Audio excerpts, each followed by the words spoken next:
কোৱা হয় আজিৰ দিনটো আমাৰ বিহুৱা হয় আমাৰ বিহু 11 দিনীয়া লোৱা হয় মানে আমাৰ ভকতবিলাকে ধুনীয়াকৈ দিন এটা লোৱা হয় ধাৰ্য কৰা হয় 11 দিনীয়া অলপ বিজুগীয়া টাইপ লোৱা হয় যেনে 13 দিনীয়া 11 দিনীয়া এনেকুৱা টাইপৰ লোৱা হয় আমাৰ অসমীয়া মাজৰ মৰাণ সমাজৰ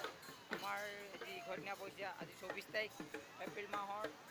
ত' আজি বিহু আমাৰ নামঘৰত পৰিছে আমাৰ ভালে লাগিছে আপোনালোকে চাওক আপোনালোকে জানিব আমাৰ অসমীয়া সমাজৰ আমাৰ অসমীয়া কালচাৰৰ কেনেকুৱা কি পৰিৱেশ দেখুওৱা হয় আপোনালোকক অলপ দেখাবলৈ চেষ্টা কৰিছোঁ চাব বুলি আশা থাকিল